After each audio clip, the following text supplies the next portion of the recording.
Welcome to another episode of Threads of Enlightenment. As usual, I like to take this time right here and truly, honestly, from the bottom of my heart, want to talk to my guests, as I say. They call them guests, but I call them those adventurers that are here, the sages of today. And I want to thank the sage that has appeared today before us, and that is Amanda. And I want to thank you, Amanda, for your time, because time to me is the most precious commodity that has been misused by us all. And I want to thank you that you're coming to share some of this with us, and I value that. The other is your journey, because it was who you were that made it who you are today. And we are getting to see who you are today. And you're here to show us and teach us through, just encouraging us through your journey so that we can witness for ourselves transformation, so that we may gain wisdom and insight, so that we also would be transformed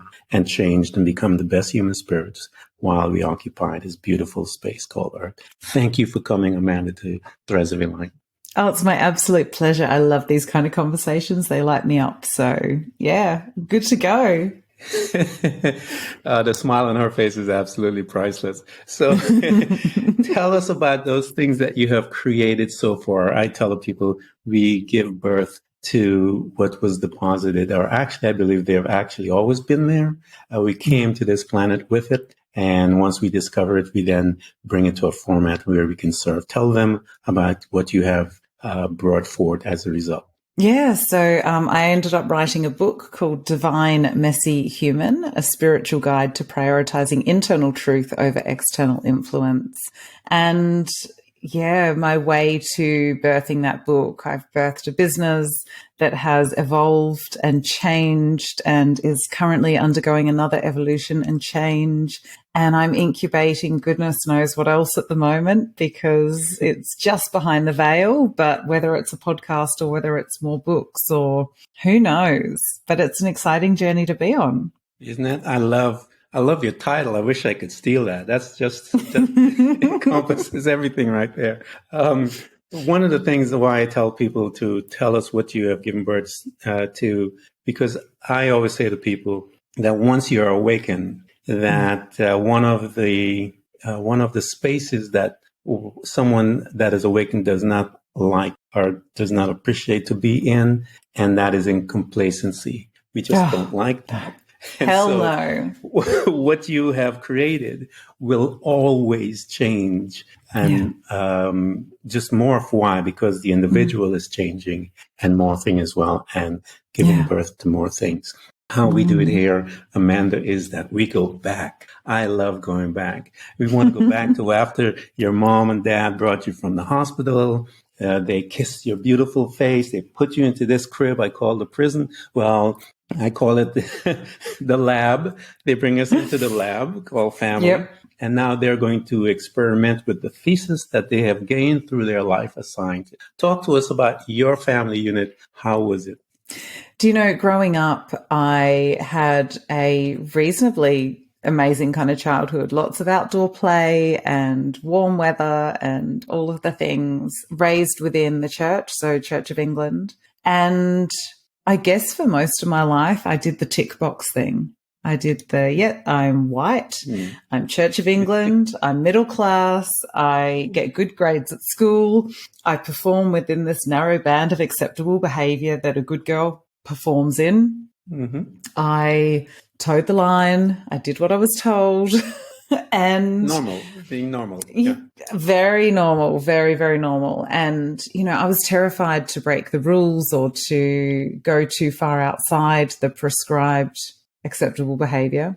Went to university again, got good grades, passed, went and worked for my dad for a bit. I went traveling. My sister asked me to go and join her traveling. So we went to Thailand together, funnily enough, which is where you are now. Yeah. And then I came back to Australia, worked for my dad for a bit, and then my sister convinced me to go over to the UK. So I went over there traveling, ended up staying for 11 years, met my now ex-husband, had 2 children, traveled the world, ticked all the boxes, and we emigrated back to Australia. And I thought, this is either going to make the marriage or break it, because things had been so tough in the UK. And I wondered if perhaps getting him a little bit more distance from his family would actually give us the space to grow as a relationship, which was not the case. And I just ended up getting sick. I got chronic fatigue, had the start of Hashimoto's. They were looking at rheumatoid arthritis in my feet. There was all sorts of things that were happening to me, and I'd go and get blood tests done. And apart from the Hashimoto's and the rheumatoid, they were like, you're the healthiest sick person we've seen. Like, I don't understand why you're feeling this way. And in the end, my marriage got more and more and more toxic. Went on a holiday, and after the first evening that I thought was a wonderful evening, my ex-husband then basically tore strips off me for about 4 hours about what I was doing wrong, how opinionated I was, basically all of the good and bad things about me. And there wasn't much good. It was mostly just tearing strips off me, tearing my personality apart, that everything was my fault, that our marriage was suffering because of me, that, you know, I wasn't a good enough mother, not a good enough wife, not a good enough anything. And I just broke. I felt absolutely broken. And we got back to Melbourne, and I went and got a mental health care plan from my GP so that I could go and see a psychologist, because I thought I was so broken that I needed to be fixed. Mm-hmm. And then I spoke to the receptionist there, and she was one of those beautiful angels who's put in your path to start steering you in the right direction. And she said, you know, you sound like you're under a bit of stress. I can't get you in until the middle of May. And you can't start the mindfulness course till the end of May, because that's the next intake. She said, who's got your back? And I went, oh. And again, I just sobbed on the phone with this poor receptionist, all because she'd asked me who had my back in the relationship. And I was on my own. I was holding up a house of cards, and it was crumbling, and I was crumbling. And she said to me, it sounds like you're under a fair bit of stress. Have you thought about seeing a kinesiologist? And I said, a what? I don't understand what you're talking about. And she said, oh, you know, they deal with stress. They look at the root cause of illness. They look at the root cause of emotional trauma, all that sort of stuff. I just think it'd be worth you trying. So I signed up for that session, and it changed my life, absolutely changed my life. I was told in that first session, you have no idea how emotionally abused you are. And everything just slowly started falling into place. And I was getting those aha moments of, oh my God, this isn't normal. This isn't what other people deal with. And I still wasn't 100% convinced. But the more work I did, the more I read about emotional abuse, the more I saw it in so many relationships that I'd been in. And everything just started getting a clarity to it. And it got to the point where 6 months after my first kinesiology session, I was studying kinesiology. 4 months after I started studying kinesiology, I realized that my then husband was one of my biggest abusers. And then 4 months after that, I got up the courage to leave. And that was now 7 years ago. And the past 7 years have just been an incredible journey of personal development, of nervous system rewiring, of resetting my mind, body, and spirit, of connecting into my higher self and finding that spiritual self again. You know, when I was little, there was something about church that I loved. I loved the quiet and the peace and the music. And then I started to realize that, you know, as I got a bit older, that people would go in and pretend that they were all holier than thou, and then they'd come out and be the same asshole they were before they walked in. And I'd be like, but you've just been in there preaching love and acceptance and judgment, and you come, or non-judgment, and you come out here and you're judging and racist and, you know, all the things. And I'm going, this doesn't compute. It doesn't add up for me. And so, yeah, it took me a long time in my spiritual development to be able to even say God and use that term. And now I use it interchangeably with wisdom, the source, universe, creator. You know, it's an interchangeable term for me now. Whereas for years I could not say that name because it would have been burned. People get abused in quote unquote church. I grew up in church, and when I came out of church and I went into the party scene, I find the people in the party scene were much more genuine than the people in church. And I was a pastor, so That speaks a Wow. lot.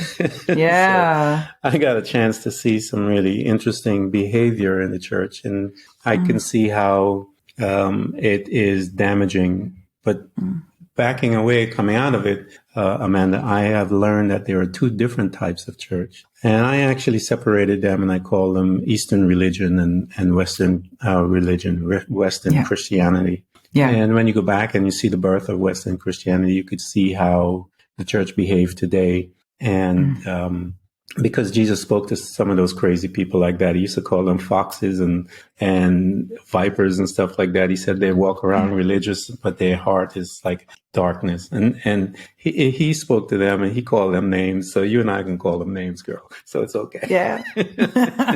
So here you are. You said you felt comfortable within the space of church. And then you began to see the dichotomy with human heart and their behavior and their commitment to a belief system. When you saw that and you talked about it, you know, the outer presentation of it, racist and all these other different things, what did it do to you as this young girl? When you saw that, how did it begin to now form your thinking and your perception? It was like the wrong ends of a magnet being pushed together. I could see what was happening on the one hand, and on the other hand, I was seeing the reality of it. And I also understood the essence of it, of, you know, Jesus's word and God's word and all of that. And so I could see these hypocrisies and these paradoxes where there were just conflicting things going on. Mm-hmm. But whilst the paradoxes I now talk about and I get myself in touch with gel and sit easily together, these did not sit easily together. These sat in a way that grated at me. And it was one of those things that did repel me away from the church. And in a lot of ways, it repelled me away from my spirituality as well. And I actually write in my book about my idea of spirituality. I don't believe in this wrathful, vengeful God who, you know, fire and brimstone. And I believe that God is a truly loving, benevolent parent, genderless parent. And that they see us in the way that we would see our toddlers. Our toddlers don't know any better. They have free will choice to an extent. And they're just trying to get through the day. Yeah. And I think sometimes that benevolence, that heart, that compassion, that generosity, the empathy was missing too often and in too greater quantities for me to be able to really reconcile that idea of church and religion with spirituality. And as I moved into this part of my life after that awakening started to happen, it was really reconnecting with that spirit that I'd felt when I was in church on my own, that purity of it, rather than the dogma of it, the ritual of it. And that's, that was amazing. The dogma, I believe, and all those different things that you were talking about an angry God, I think that's to control you and I. Yeah. Is to control our behavior. And as you said, I believe that if, you know, this was my thinking, if there is this God and who I believe in, why would he want me to put aside the things that he has given me? Yeah. You know, and so that couldn't reconcile with me within the church. And so I had to eventually walk away from them. And I remember that day, it was, you know, a hard thing because you're walking away from stuff that you actually believe in your core. But I understood eventually that they had corrupt what was the pureness of it. And I believe that God wants us to come with our intellect, our questions, because I remember reading the scripture, it says, come, let's reason together. So that means that I can bring me and sit down and have this argument, this discussion. So that was always one of my favorite verses when I read the Bible, is that I can come and have this conversation freely and not be worried about fire and brimstone falling. And I love your word there, conversation, because conversation implies that you're not just being told what to do. You're not just being dictated to. You are able to respond. You're able to ask questions. You're able to go into your own ideas and curiosities, and then there will be a rebuttal or a response or and it's that magic of joining those two together. Whereas I found that church aspect very guilt, shame, and blame driven, very one way. You weren't allowed to ask questions about a lot of what went on because it just was. And so I love what you say there, that word conversation, bringing your reason, having a conversation. That to me is beautiful wisdom. So thank you. Oh, you're welcome. And that's what I've learned from this journey. So Amanda, here you are. We skipped a lot, so I'm going to try and work with this. Here you are. You have gained this knowledge as you watch your marriage fall apart. Within the space of your marriage, let's talk a little in there because a lot does happen there. You mentioned the outcome of the seeds that were programmed and drove into you or planted in you. Those seeds you were less than from that individual point of view. While you resided in that space of your marriage, what was happening to you? It's just breaking up a little bit. I can't hear the question. Sorry, hun. When you were in that space of your marriage, can you hear me? Yep. Yes, I can now. Beautiful. What was, how did you manage yourself in there? What was happening to you as an individual, hearing all those wonderful comments about you from this person who didn't see the greatness in you? What was happening to you? I was full of self-hatred. I was full of self-doubt. I didn't think I was that bad a person, and yet here I was being constantly told I couldn't do anything right. And so there was this, one day this goalpost would be the one to aim for, and then the next day this goalpost would be the one to aim for, and then it would be like I'd be playing football. I'd think we've finally got the idea of the game, and here I am. I've got it. I understand the rules. I understand the parameters. And then next thing I'd be thrown in a pool drowning, and he'd go, "Oh no, it's water polo now," and there was just, I never knew what the ground was going to be. And it was this constant fight to try and find steady ground. I was always walking on eggshells. And what happened the longer it went on was I'd do that questioning that you do when you're being gaslit and told, no, you're the problem, you're the problem, you're the problem. I would watch things unfold and then I'd be going, did I imagine that? Did that just happen? Did he just say that? Did I get that right? And so there's a lot of that self-doubt and self-questioning, and I just wound tighter and tighter and tighter and tighter and tighter. So I was just this spring ready to explode at completely inappropriate moments. I had so much anger and fear and hatred for myself inside of me. I loved everybody else and I was still busting my butt to try and make everybody else happy.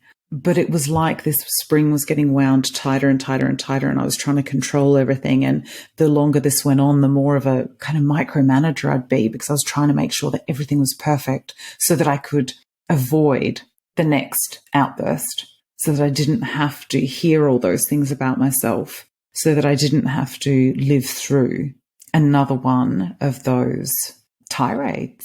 And of course, in this, my behavior became worse and worse and worse, because when you're being hurt, I then want to lash out. And sometimes if you imagine you're getting attention from somebody and then all of a sudden that attention is completely taken away from you and you feel like they've put a brick wall up, although more likely it was an ice wall.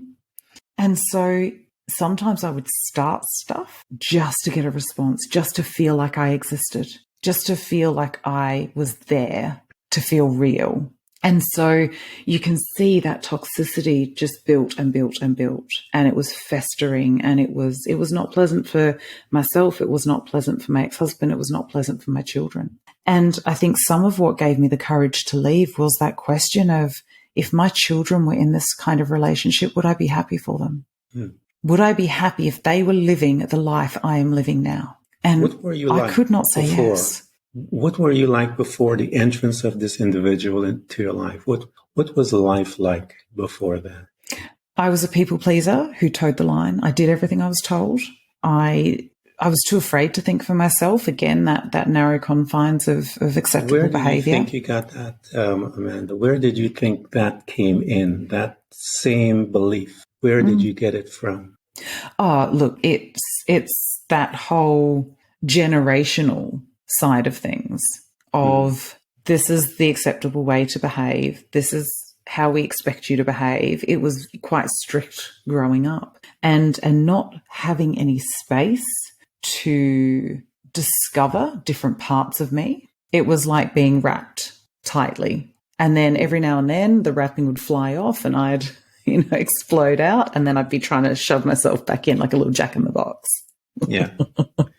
That's fascinating because I could see some of the programming of the church and society as a whole wrapped up in that comment that you made as to the behavior, of course, and that is really, again, my question that I had with God was, if you made me, why can't I be me? And so we try to conform to these others, but I don't think that's the case. And this is my reason why. There is no other person on this planet with my fingerprints. No. So I am unique. So he wants me to be me. He wants me to be unique. But yet we find ourselves being pushed into this mold by religion, by society, by all of these entities, as we talked about earlier, that are just trying to program us to behave this way. And we just keep pushing and pushing at us. And we eventually will break because the human spirit can only take so much. And that's why I tell people, that is why you see in any culture, and I don't care, you go back into history, I love history. You go back into any any society that are controlling their people for years. It'll last a couple of years, maybe 100 years, so forth. In the span of time, that's nothing. But that eventually, when you get to, I call it that great equalizer, when the citizenry comes to that great equalizer is when they look at themselves and says, I'm better off dead. Yeah. When they get there, your entire system is in trouble because they will revolt and they will come at you and keep coming because to them, living is worse. And we're watching that come into many of society today, that equalizes happening. And we're seeing it, and it starts with the young. And it'll always change and topples these different kingdoms. But here you are. That statement that you said is very insightful as I was listening to it. It was wrapped with such insight as to the behaviors, how we can be. So before this gentleman came into your space, then you were just a people pleaser trying to follow the rules. Yeah. And inside, though, you were still there. What was happening to you inside, trying to manage all of this stuff? What was that dance with this young individual that is inside of you, watching all of this, trying to maintain? And of course, you're not maintaining. So what was she like before this guy showed up? She always thought that she was wrong, for a start. Although the intuition was there, I never thought I could believe it. I never thought I could trust it. I never thought I could certainly act on it. It was one of those, I was just tightly wound up. I was so busy trying to look at what I thought everyone wanted me to do and be, that I was too busy to be who I was. And that was, my insides didn't match my outsides, and I just felt completely incongruent. And I remember someone once saying to me, why don't you just be yourself? And I was like, oh, I thought I was being myself. But now, having done the work, I realized that I wasn't being myself because I never had a chance to explore who that was or who that could be. And so I was in this space of not even knowing where to begin. And I remember when I left the marriage 7 years ago, I was like, who the hell am I? People had asked me what I like, and I'm going, I don't know. What do you want to do? I don't know. How do you want to be? I don't know. Yeah. And it's like I had to get to know me from simple things. I don't know. What food do I like to cook because I ended up changing my cooking to accommodate, you know, my ex-husband, the family, the things that they liked, and cutting out the things they didn't like. So even food became this, well, what do I like? What do I enjoy? And it was it was just fascinating. And it's only really been recently that I realized nobody had a chance to really get to know me and like me because I had no clue who I was. Talk to us about that journey when you began to, after this angel, as you said, began to guide you, and you began to get into the course and you began to look and start discovering that you didn't know who you were. How did you begin to find out who you were? A lot of questions. There's still a lot of questions. It's that curiosity and questioning. It's like I let my inner toddler run wild of, you know, do you like that? How do you know you don't like it? If you haven't tried it, how do you know, what do you want to try? What might set your heart on fire? And it was feeling into my body a lot for those guidance posts that led me towards things that made me feel good and turn away from those things that made me feel not so good. And so it was playing with the emotions. It was playing with what was offered to me. It was being curious of, I don't know, even different modalities, healing modalities that I came across. It was like, oh, do I want to try that? I don't know what that is. Oh, I'll give it a go. See what it is, see what it does for me. And I think I still do that because I figure I still have so much to learn. The more I know, the more I realize I don't know, and the more I want to know. And so that curiosity and that questioning keeps just leading me wherever it is that I'm going. And who knows where that is? As we said, once you start, it's that constant evolution and change and dance into, well, what's the next version of me looking like? Not that you ever really truly end a version. It's not like a chapter that you shut and then you start a new one. It's, you know, they're overlapping and they're dancing with each other and you're evolving and merging and dancing with it as you go. And I think that's actually the beautiful part of it because I know myself now, but who knows tomorrow? And who knows the day after that? So about this thing, isn't it? It is. And I think one of those things that I go back to with that question, and it popped in one day in clinic into my head when I was working with a client. So clearly it was dropped in by somebody else. It didn't actually just pop into my head, by the way, but you get that. Yeah. And I said to them, you know, every time we are abusing ourselves and we are speaking horribly to ourselves in our head with that negative self-talk, we are effectively saying to God that they screwed up when they put us here. They made a mistake. And I really don't think that the creator of the universe makes mistakes like that. Yeah. So how do you find your expression of self? How do you find your kind of voice to yourself? And how do you use that to find more of what your heart lights up with? I mean, that's funny. Yeah. That's funny that you said that, Amanda. I apologize to interrupt. You reminded me, something just came to me a few days ago. It was about 2 weeks ago. I became aware of my thoughts accusing God. And I remember saying, how was I accusing him? By just saying, you know, little accusation, little things. Oh, this is that, this complaining. And I remember stopping and saying, I'm going to make a new agreement with you, that I will not allow my thoughts to accuse you of anything. Instead, what I will do is when those accusing thoughts come, that I will express a heart of gratitude. And so when those thoughts come, those accusations, in whatever form, you know, based on your relationship with your God, I vow to myself that I will now begin to thank him for life, thank him for the trees, thank you for all those things, instead of allowing that thought to grow.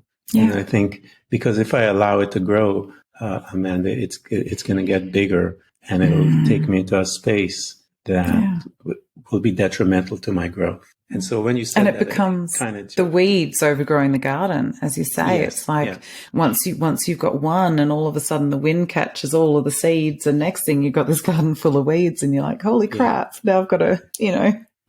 And I completely agree, I think. And it's one of my ways now to catch my negative voice. Whoa, hang on.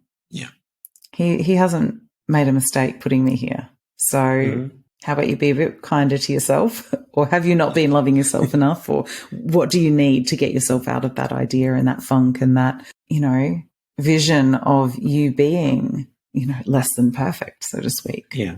Perfection is the enemy of personal development, personal growth. I absolutely believe it, because if we wait until we get to be perfection in our mind, what does that look like?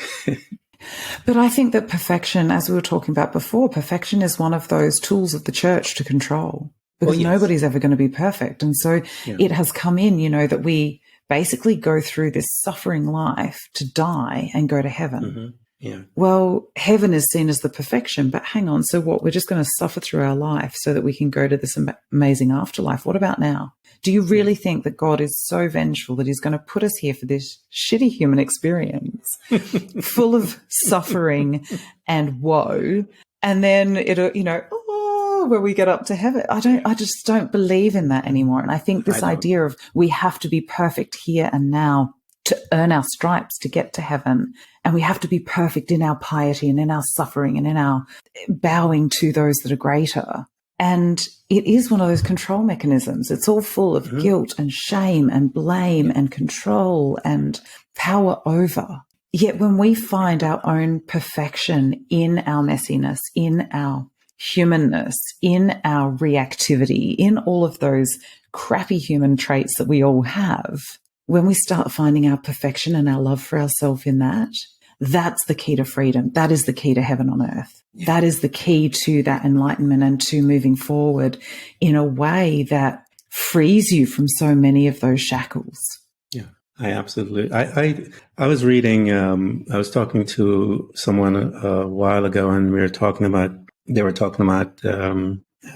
was a biblical conversation with this gentleman I was doing an interview. And we were talking about when Adam fell, and he was talking about all the bad things. And I thought the most beautiful thing that took place there was after he didn't listen to God and followed and partake of the fruit.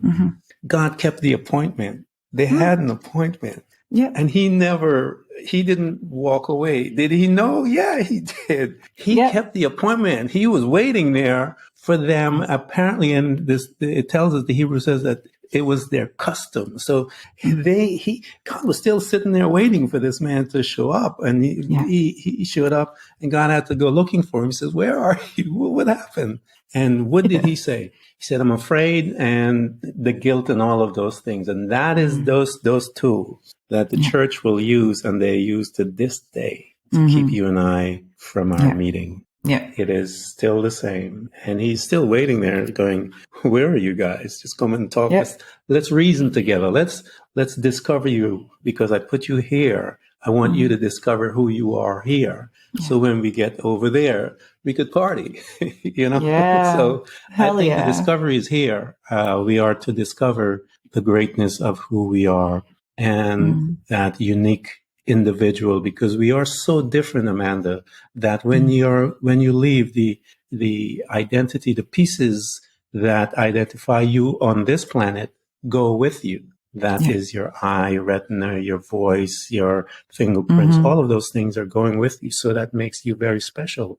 And I tell people, everyone is an endangered species. Hell yeah. And because we are all endangered species, when I look at you, I have to treat you with the respect of an endangered species. And walking with that knowledge forced me to change my behavior with people. I would be a hypocrite if I did not love them, regardless of what they do. I am. So as one that has given this information, the requirement is on me to behave differently, not on them. And hopefully that my behavior will affect them and cause them to see that information and get that information as well. And then we all kind of relate to each other that way.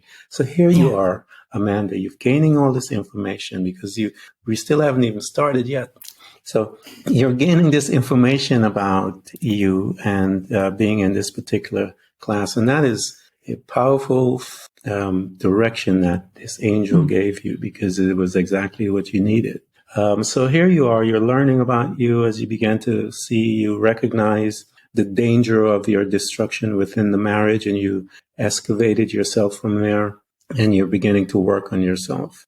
These discovery, as you mentioned, you didn't know who you were, and you began to ask the questions and began to infuse to create you. As you are doing this creation of you, what were some of those tools that you partnered with from your reading and your studies in order to help you to discover you and to change and rewire your belief about who you were?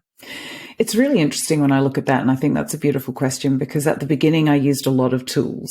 So it was a lot of, I would use pendulums and oracle cards and crystals and meditation and guided meditations. But a couple of years ago, I realized that was still me putting the influence outside of myself. Mm-hmm. It was still me relying on tools, because I knew the answers that the cards would come out with. I knew the answer the pendulum would give me. I knew all of that. And all of a sudden one day I had that realization, I can do my job without any of those vibrational healing tools. Mm-hmm. I can do my work without any of those vibrational tools, because I am everything that I need. Mm-hmm. And so the meditation became deeper.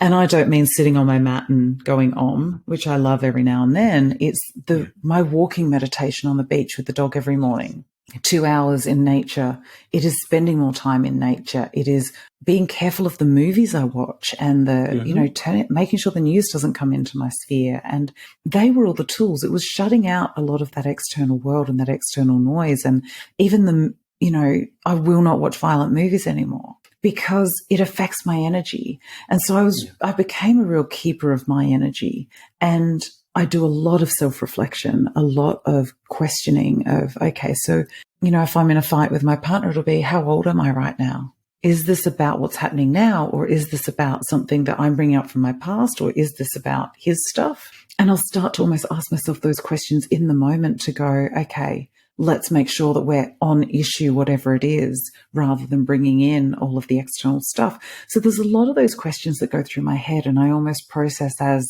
things are happening. But I've realized that it's all in here. It's all in me. I use the other tools sometimes because they're fun and because they cost me a hell of a lot of money. But I now know that I don't need any of that stuff to do the work that I do effectively and efficiently and with amazing results, because everybody has the answers for themselves within themselves. I always tell people that you just have to quiet yourself. The busyness steals the answers from us. Getting into a space of meditation, what happens there? I tell people, however format you get into your meditation, whatever it is, what does it do? I tell them, it simply slows down your thought. Yeah. It gives you the time to make decisions with your thoughts. And now you become a designer. As you said, you begin to ask questions as to why is this here? Why am I feeling this way? What is attached? The human emotion is a great identifier in your life. If you allow it, it will, when someone says something, it'll touch off something and it'll identify that something needs to be dealt with or something needs a deeper investigation. And the questions are there. That's why I tell people you become a perpetual investigator once you're awake. And the questions are there to dig deeper so that you can become brighter light, that you would strip And the questions aren't there to give us answers. The questions are there to give us more questions. More questions, yes. And I think that's the important thing of remembering. Yes, exactly. And it just keeps this like a pedal, just keeps going. And becoming more and more beautiful. And but it is a walk, and a desirous walk, that one must embark on it in order to find out who you are. And I think it will continue until we die, man. I don't think we will ever, because we're No, absolutely. I think that's why we keep asking the questions, is to keep us living and to keep us expanding and to keep us going and to keep us evolving and changing. And I think once we're done with that, we're done. I think so too. So here you are, you're moving, you're beginning to understand the connectiveness between the question and the results, as you said, when things begin to manifest in your life. Now, as you're moving through your journey, and you said you tried a couple of different things. I like meditation, and I tell people meditation, you don't have to sit down and cross your leg. You can do like you, Amanda, walk. And I know some people that did surfing. I know one lady said her meditation was when she vacuumed the house. Get it? I absolutely get it. Find whatever it is. I tell people, I don't care what it is. It's that repetitive. Yeah, repetitive motion sometimes. Yeah. I get with the Hoover or the vacuum. Yeah. It's that repetitive. You've just got to look at the next bit of floor and the next bit of floor. Yeah. It brought her into that space. Yeah. And I tell people, just get there, man, because when you get there, as you said, the information resides right there. And you will be amazed to see how it comes and flows once you arrive. Because it's been waiting there for you. It's been there looking at you going, wow, I could solve this problem. Just slow down. Just don't do that. And like you said, I became a warrior or a protector of my energy. I don't allow certain movies. I will not allow certain movies to come into my space because it distracts me and it caused my energy to shift. Yes. And as you said, I don't want to do that to me anymore. I kind of love me. I went on this journey to learn how to love me. And I like this crazy guy. And I used to walk around, man, and I'd be like, people would look at me and say, what's wrong with you? And I'm like, no, nothing's wrong. See this color? I mean, I look at this color. It's so I love it. All kinds of stuff. But I had to shed those guilt because one of the things that held me, Amanda, was the guilt that I acquired from the religious system. Yeah.